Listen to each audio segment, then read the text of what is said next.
Pessoal, olá, tudo bem com vocês? Uma boa noite. Eu decidi gravar essa aula aqui porque à noite eu estou prevendo aí um contratempo que eu ainda não consegui resolver. Por isso eu vou antecipar aqui algumas informações, né? Seguiremos na parte inicial da nossa aula, provavelmente vocês já terão feito, né? Ou se estiverem assistindo esse vídeo antes, farão. A primeira etapa da aula será destinada à continuidade do nosso trabalho, né? Vou disponibilizar a parte 4 aí do trabalho para que vocês sigam para a conclusão do trabalho, tá certo? Vou apresentar também, se possível aqui ainda nessa gravação, um modelo de trabalho e as expectativas que eu tenho na apresentação de vocês.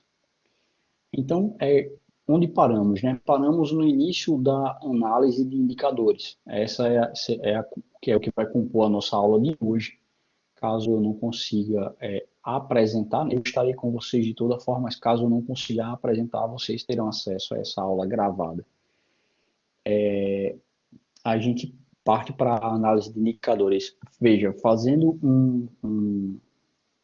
um retrospecto do que vimos até agora, a ideia da disciplina é expandir um pouco o conhecimento de vocês acerca das finanças públicas, tá? Obviamente que dentro de uma disciplina de uma pós-graduação não é possível aprofundar tanto nos conteúdos. A expectativa, né, a minha expectativa, com certeza do Instituto Legislativo Potiguar, é que vocês saiam daqui com um conhecimento a mais do que aqueles que vocês chegaram até aqui, certo? Então, dentro da nossa retrospectiva, nós vimos ali os conceitos, como surgiu, né, essa forma de organização pública baseado no federalismo político, como se deu as distribuições e a organização, a responsabilização dos entes federativos, né, governo federal, estadual, municipal e Distrito Federal, como eles arrecadam e distribuem essas despesas. A gente viu também que existiu uma organização evolutiva característica das peças orçamentárias, né? Nós vimos ali a evolução, que inicialmente era precária, deixava de considerar aspectos importantes para o resultado da aplicação dos valores, né, na realização de despesa, até que culminou com o orçamento, o orçamento como nós conhecemos hoje, né, as peças orçamentárias do PPA, LDO e LOA. E vimos também um pouquinho sobre o orçamento participativo. Então, dentro dessa percepção das peças orçamentárias, né, que vocês forem incumbidos de coletar as informações dos municípios que desejam trabalhar. Então, as três peças orçamentárias iniciais, PPA, LDO e LOA. Fazer uma análise breve dos municípios e apresentar os principais pontos das peças orçamentárias e a relação entre eles, conforme nós vimos dentro das aulas anteriores.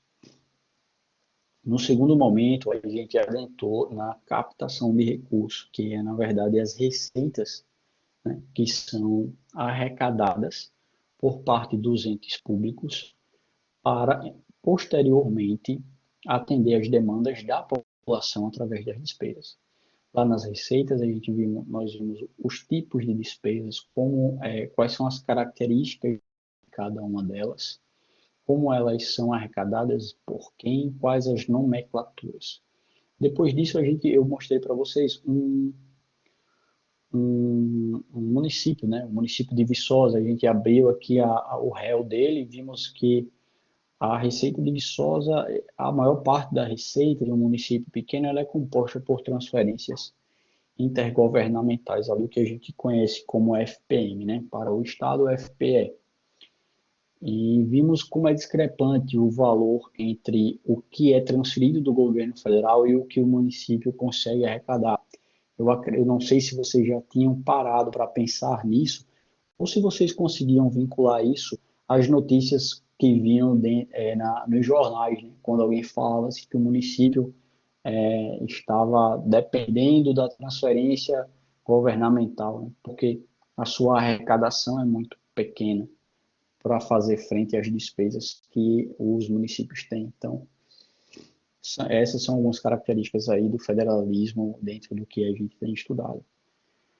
Visto as receitas, né? E aí, nesse momento, foi proposto que vocês, dentro do trabalho, identificassem, né, o relatório resumido da execução orçamentária do último bimestre do ano de 2020. E aí, dentro dessa execução orçamentária, vocês vão ter duas informações importantes. Quanto foi previsto e quanto foi arrecadado. Né? E dentro com esses dois valores, você consegue calcular o percentual que foi arrecadado diante daquilo que foi previsto. E isso já nos dá alguma informação, né? Já nos dá alguma informação. Você consegue ver tanto o que foi arrecadado como o que foi arrecadado de receita própria e de receita de terceiros. Professor, e qual é o resultado disso, assim, efetivo? Bem, com a informação como essa, os gestores eles podem tomar medidas para melhorar a sua arrecadação, tá? Não só das receitas próprias, como das receitas de terceiros, porque a gente viu ali, se eu não me engano, no município de Riachuelo, a gente deu uma olhada, o colega está trabalhando com ele, que a previsão é muito superior ao que foi arrecadado. Então, qual o motivo disso? Quais gargalos, né? Quais os empecilhos que estão impedindo o dinheiro de chegar até Riachuelo? São informações importantes, né? Que você pode, trabalhando ao lado do gestor, levar para ele uma resolução, né? Uma forma de resolução para que o dinheiro continue chegando. Depois disso, depois de a gente ver essa visão inicial da receita, eu sentei aqui com vocês, mostrei aonde pegar a informação, como fazer o cálculo, me disponibilizei para ajudar alguns grupos que tivessem dificuldades, e a gente viu, então, na aula posterior, as despesas. Então, vimos quais são os tipos de despesas, a gente entrou um pouco aqui na,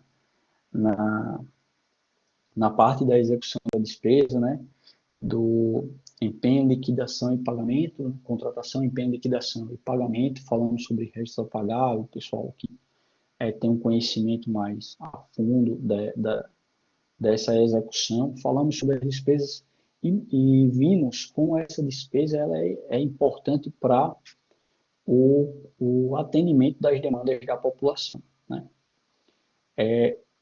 Só que, pronto, aí nesse momento da despesa, o que é que vocês vão fazer? Vocês vão, a mesma coisa que vocês fizeram com a receita, que foi pegar a execução orçamentária da receita, vocês vão poder pegar a execução orçamentária da despesa, né?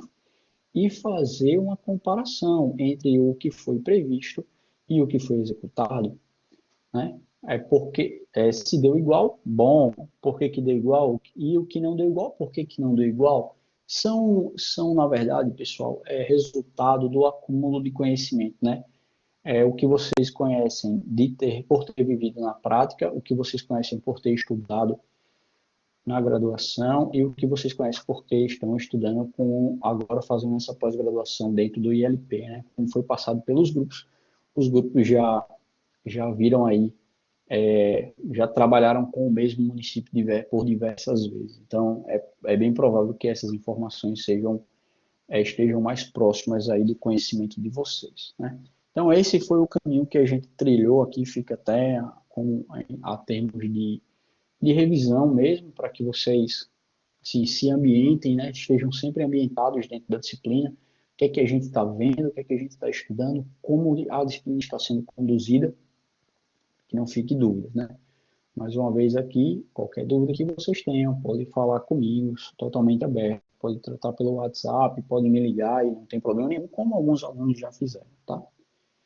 E aí, para a aula de hoje, queria ver com vocês a análise de alguns indicadores, tá certo? Dentro do orçamento. Então, essa análise de indicadores, ela vai dar uma visão da condição financeira do estado ou do município que está sendo estudado, né? Que é o resultado, na verdade, da organização das finanças diante da pressão por gastos que é realizada pela comunidade, né? O que acontece é que a gente tem recursos econômicos sendo arrecadados para que a demanda da população seja atendida.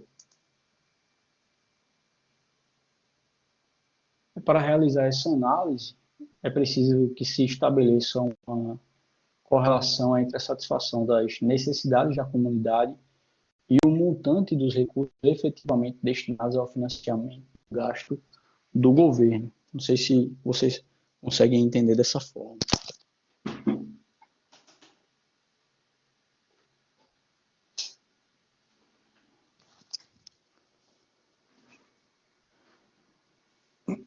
Porque, como a gente viu lá no nosso histórico, nem sempre houve uma preocupação de como o dinheiro estava sendo gasto. A preocupação era mais que o dinheiro estava sendo gasto.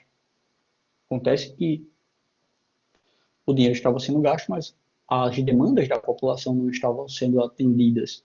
E aí começou a criar-se um gargalo dentro dessa relação de arrecadação e gasto.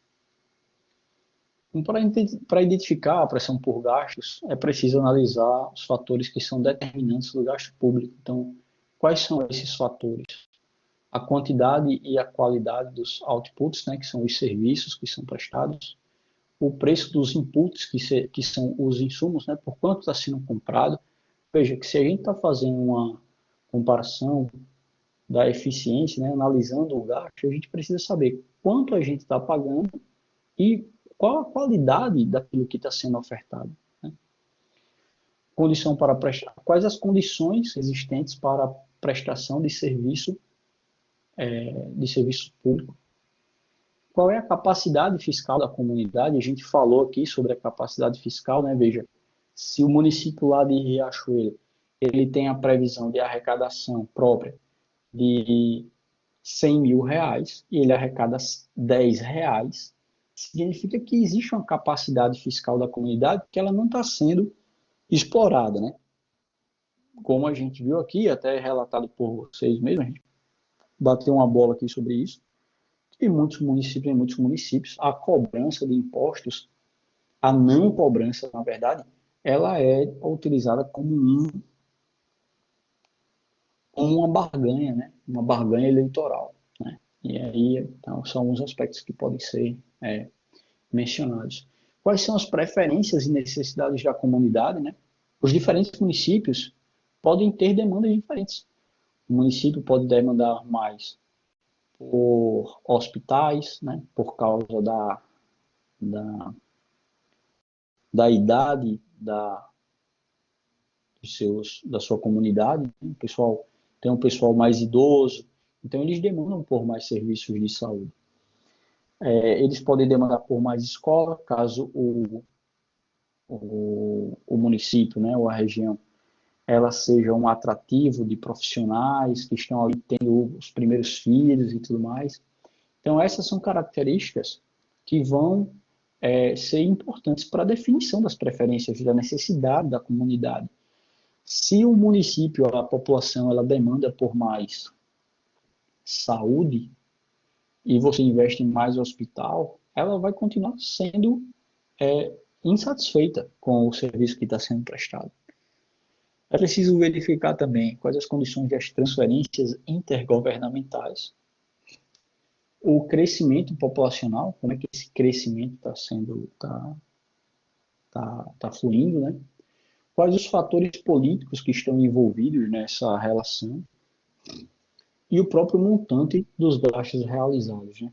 Uma pergunta simples de se fazer é: quem gasta mais tem o melhor resultado? Esse é um ponto importante. Desculpem, não necessariamente, né? Não necessariamente. Quem gasta mais tem o melhor resultado. Para isso, pessoal, para a gente encontrar essa relação, é preciso ter uma visão clara do que seria eficiente e a equidade.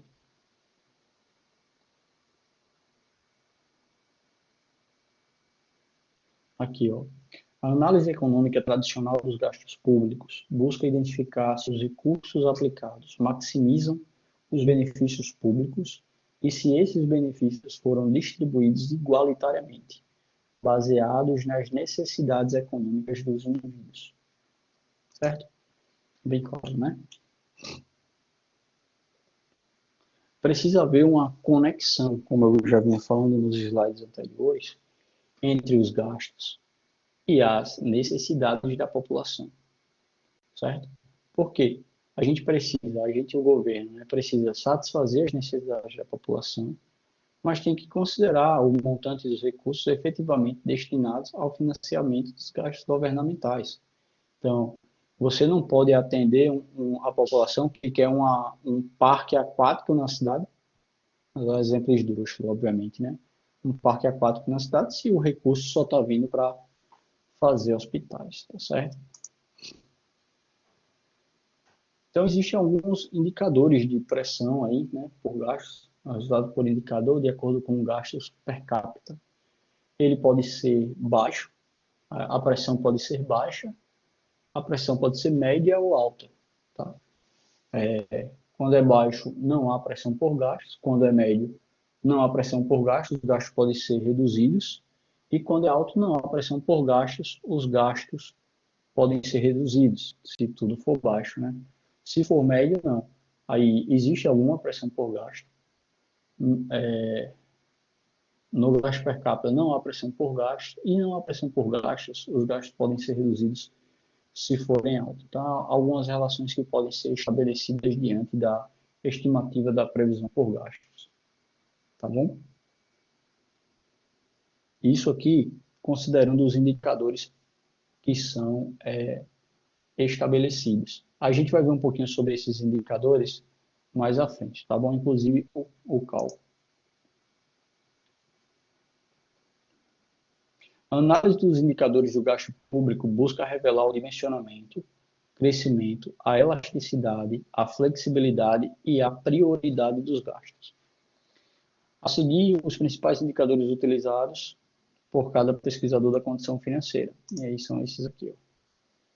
Alguns indicadores, né? Esse slide poderia estar lá em cima do outro. Depois eu dou uma ajustada aqui para ficar melhor, que é a compreensão. Então, gasto per capita. Aí a gente vai pegar o total de gasto dividido pela população. Essa aqui, pessoal, são duas informações que podem ser facilmente extraídas lá da planilha, fica a critério de vocês utilizar ou não esse indicador. Né? A elasticidade do gasto tem a ver com a variação do gasto dividido pela variação da renda. Quanto a gente pode esticar do gasto, pensa no elástico, pessoal, quanto a gente pode puxar desse elástico diante do que a gente pode puxar da renda, né? Do que da renda da população. O crescimento do gasto, que seria o gasto atual, menos o gasto anterior, dividido pelo gasto anterior. E aí a gente teria um percentual de quanto esse gasto tem crescido ao longo dos anos. E o tamanho do setor público, que seria o gasto total dividido pelo PIB. Aqui, pessoal, veja, começam a se construir e a gente apresenta alguns indicadores que podem ser utilizados na análise dos gastos. Né? Tá certo?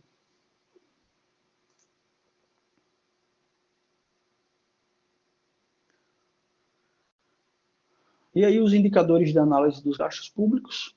Primeiro, né, o gasto per capita, falando um pouquinho mais sobre cada um deles, como eles se apresentam, né?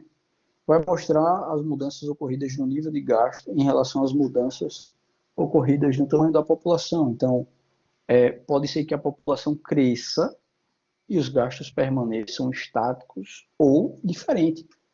A população cresça e as demandas acompanhem esse crescimento, que é mais comum, né? Uma vez que essa relação ela é direta. Desculpe. A elasticidade do gasto mostra se o gasto está crescendo mais rapidamente que a renda pessoal ou o PIB. Se o gasto estiver crescendo, pessoal, mais do que a renda, vai ter um problema de déficit, né? Vocês conseguem visualizar isso? Pense um pouquinho, né? Aumenta o gasto. Isso, sempre que você tiver uma dúvida em relação ao gasto, você pode até tentar relacionar com a sua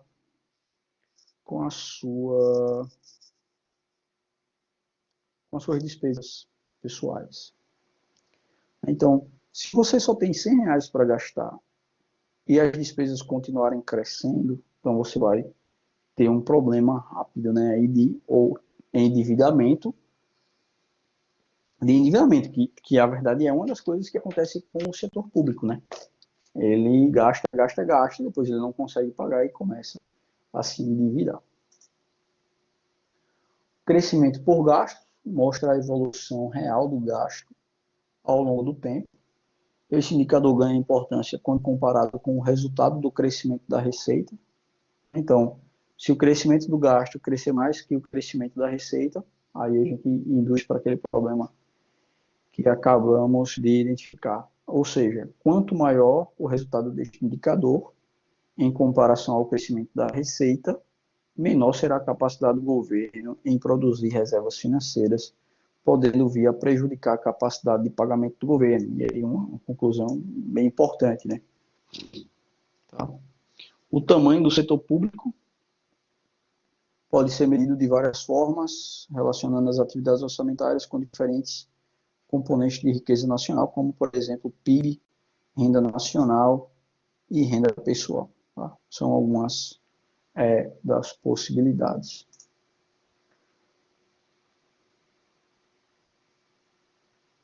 A gente tem mais alguns indicadores da análise dos gastos públicos, que seria a participação dos gastos operacionais, coloquei aqui mais a termos de conhecimento de vocês, certo? Seria os gastos operacionais dividido pelo gasto total. Participação dos gastos de capital, que seriam os investimentos mais as inversões financeiras, dividido pelo gasto total. A representatividade do serviço da dívida, que seria juros mais amortização dividido pelo gasto total. Flexibilidade do gasto, que seriam os gastos fixos, dividido pelo gasto total, ou despesas não relacionadas a gastos com o pessoal, dividido pelas despesas com o pessoal. Tá? Aqui são alguns indicadores extras, assim, para quem tem interesse em se aprofundar, tá certo? Na análise das contas. Aí também vou deixar uma referência no final desses slides aqui, que é a base que foi utilizada para a construção, já está lá no que foi. Quando eu mando o plano de ensino, já está lá, que é o Lima e Diniz. O ano eu acho que é 2016. Muito bom. Análise Financeira Governamental é o nome do livro. Ele é um laranja. Muito bom livro. Participação dos gastos operacionais vai mostrar quanto dos gastos totais é representados por despesas operacionais destinadas à manutenção das atividades. E uma explicaçãozinha, pessoal, de qual a informação cada indicador deve fornecer. Participação dos gastos de capital evidencia a participação relativa dos gastos de capital em relação aos gastos totais. Uma relação alta sugere alto nível de investimentos realizados pelo governo. Lembrando que a gente viu aí que as despesas de capital são investimentos feitos pelo governo em infraestrutura, normalmente, né? Representatividade do serviço da dívida revela a participação dos juros, mas a amortização de empréstimos e financiamentos em relação ao volume total dos gastos do governo, tá? Então, são alguns aspectos aí que a gente considera na análise de indicadores. Já a flexibilidade do gasto vai mostrar a capacidade do governo em cortar gastos diante de uma dificuldade financeira, né? Então, existe em qual situação, pessoal? Qual situação existe e qual não existe? Quais as amarras relacionadas à flexibilidade do gasto? A gente sabe que hoje o Tribunal de Contas do Estado pode emitir um termo de ajustamento de conduta, né, que é um TAC, e nesse termo de ajustamento de conduta estabelecer aí providências a serem adotadas para ajuste nos gastos quando estes estão em desacordo ou tendem ao desacordo com a lei, aos limites estabelecidos na Lei de Responsabilidade Fiscal, certo?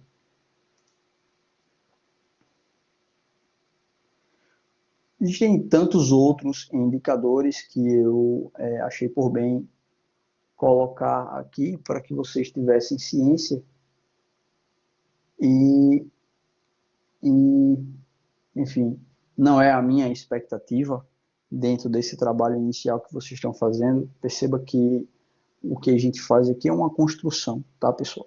É uma construção. Lembro que a primeira vez que eu fiz isso, eu utilizei algumas informações dentro do meu trabalho, mas não todas. E à medida que você vai evoluindo, você pode, sabendo que existe, ter o interesse em utilizar mais indicadores, né?